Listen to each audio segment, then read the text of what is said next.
BA part second year के प्यारे विद्यार्थियों, आज का अपना जो टॉपिक है वो टॉपिक है लोकसभा के संगठन या गठन या संरचना बताते हुए इनकी शक्तियों का वर्णन कीजिए। प्यारे विद्यार्थियों, सबसे पहले अपने को ये समझना होगा कि लोकसभा है क्या। भारत देश के अंदर लोकसभा को प्रथम सदन, निम्न सदन एवं लोकप्रिय सदन के नाम से जाना जाता है। लोकसभा की अहम भूमिका है और लोकसभा के द्वारा ही सारे कार्य किए जाते हैं। तो लोकसभा के रचना या संगठन किस प्रकार होता है, तो सबसे पहले लोकसभा की रचना या संगठन या गठन के बारे में पढ़ेंगे।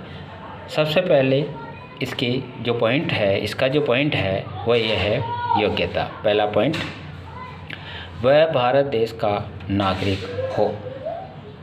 पहला पॉइंट, वह भारत देश का नागरिक हो।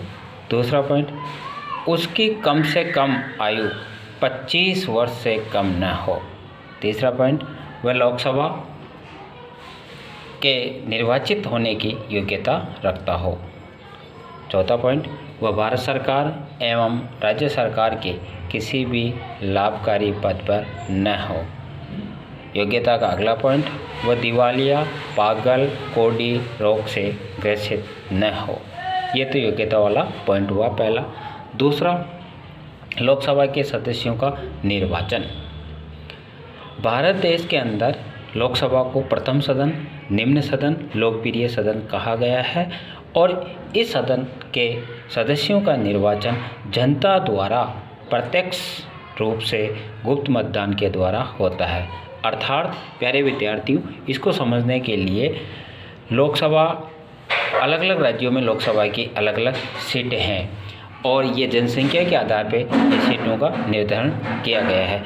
1971 की जनगणना के आधार पर प्रत्येक राज्य में लोकसभा की सीटों का निर्धारण किया गया है। जैसे उदाहरण के लिए राजस्थान में लोकसभा की जो सीट है वो 25 है और राज्यसभा की सीट 10 है। तो आज अपन लोकसभा पढ़ रहे हैं तो लोकसभा की जो सीट है वह 25 है।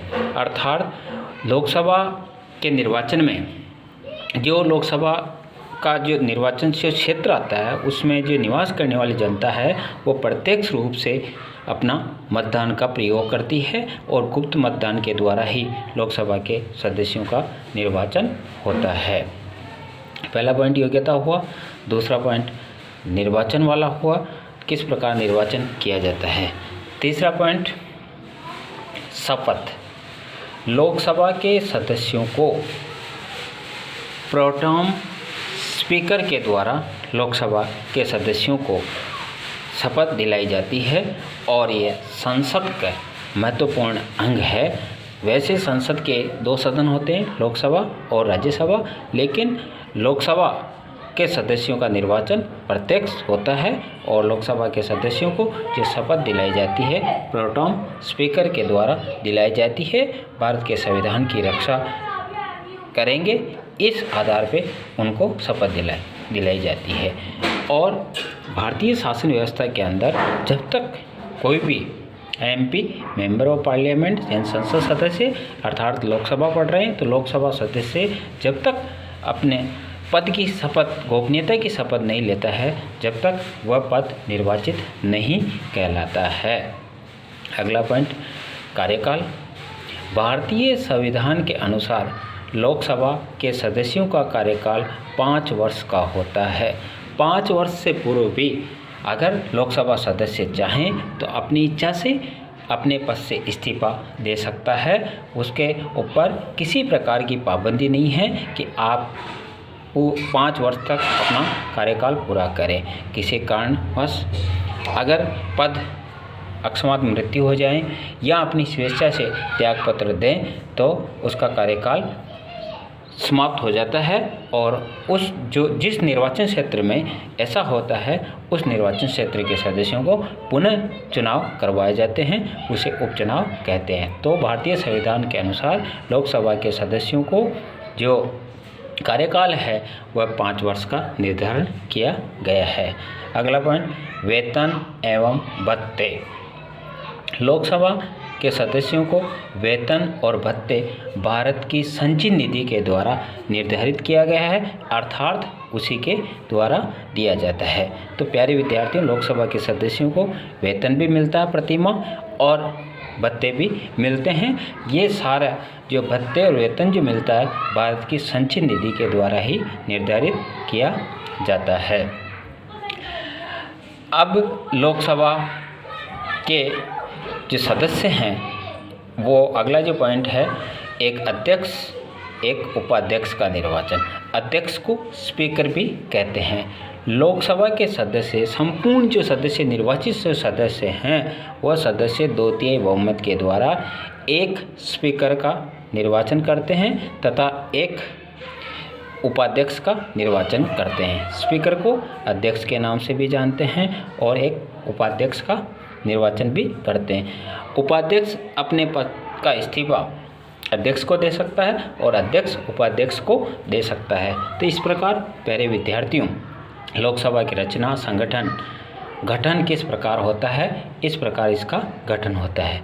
अब लोकसभा के सदस्यों के कार्य और शक्तियाँ। पहला पॉइंट, कार्यपालिका संबंधी शक्तियाँ। लोकसभा के सदस्यों के द्वारा संपूर्ण कार्य किए जाते हैं, इसलिए कहा गया है कि कार्यपालिका संबंधी शक्तियाँ दी गई है। व्यवस्थापिक, दूसरा पॉइंट है व्यवस्थापिका संबंधी कार्य। लोकसभा के सदस्यों के द्वारा व्यवस्थापिका अर्थात कानून निर्माण करने में अहम भूमिका होती है। उन्हीं के द्वारा कानून का निर्माण किया जाता है। अर्थात संसद में जो प्रथम सदन है, कोई भी प्रस्ताव पारित होने के बाद 2/3 सदस्यों के द्वारा प्रस्ताव पारित होने के बाद जो संसद का द्वितीय सदन है राज्यसभा, उनके पास भेजा जाता है और वहां से पारित होने के बाद अंतिम राष्ट्रपति के हस्ताक्षर के बाद ही देश में एक कानून का रूप धारण कर लेता है। इसलिए कहा जाता है कि लोकसभा के सदस्यों को कार्यपालिका संबंधी शक्तियाँ, व्यवस्थापिका संबंधी शक्तियाँ दी गई है। अर्थात कानून निर्माण में अहम भूमिका लोकसभा के सदस्यों के द्वारा की जाती है। तीसरा पॉइंट, न्यायिक शक्तियाँ। अगर लोकसभा के सदस्यों को ये लगे कि किसी व्यक्ति को ज़्यादा सज़ा दी गई है या ज़्यादा आर्थिक जुर्माना दिया गया है, तो लोकसभा के सदस्यों के द्वारा संसद में एक प्रस्ताव 2/3 सदस्यों के द्वारा पारित किया जाता है और राष्ट्रपति से आग्रह किया जाता है कि अमुक व्यक्ति को आर्थिक जुर्माना अधिक लगाया गया है और सज़ा बहुत अधिक दी गई है, तो आप न्याय संबंधी कार्य ये देखते हुए न्याय संबंधी कार्य करें। अगला पॉइंट, संविधान संशोधन संबंधी शक्तियाँ। भारत देश के अंदर संविधान में अगर किसी भी प्रकार का संशोधन करना है तो लोकसभा के सदस्यों की अहम भूमिका होती है और उसमें केवल लोकसभा के सदस्य ही संविधान में संशोधन नहीं किए जा सकते।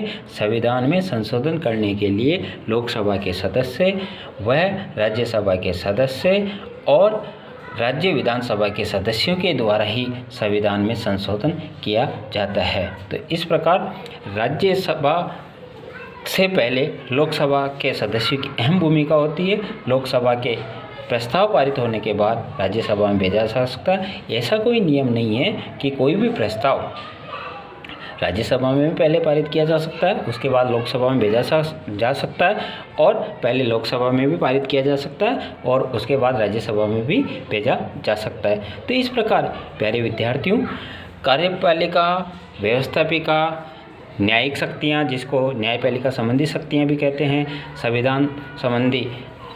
संविधान संशोधन संबंधी शक्तियाँ भी कहते हैं। और इस प्रकार लोकसभा का हमारे देश के अंदर ये महत्वपूर्ण जो शक्तियाँ हैं वह अपन ने पढ़ा, वर्णन किया, समझा। इस प्रकार हमारे भारत देश के अंदर लोकसभा के सदस्यों की अहम जिम्मेदारी है और लोकसभा के बहुमत के द्वारा ही लोकसभा के सारे सदस्य। अगला जो पॉइंट है प्रधानमंत्री का निर्वाचन। लोकसभा के सदस्य अपना एक बहुमत दल का नेता चुनते हैं और बहुमत दल का नेता चुनने के बाद ही वह प्रधानमंत्री बनता है। प्रधानमंत्री के पास लोकसभा में 2/3 बहुमत का होना आवश्यक है और 2/3 बहुमत होने पर ही प्रधानमंत्री का बहुमत और प्रधानमंत्री बनता है। प्रधानमंत्री फिर मंत्री परिषद का गठन किया जाता है। कौन से लोकसभा सदस्यों को कौन सा मंत्री बनाना है, यह सब प्रधानमंत्री की जिम्मेदारी है। इस प्रकार लोकसभा के संगठन, गठन, रचना और इनकी शक्तियों का वर्णन किया गया है। नेक्स्ट अगला टॉपिक अगली क्लास में पढ़ेंगे। धन्यवाद प्यारे विद्यार्थियों।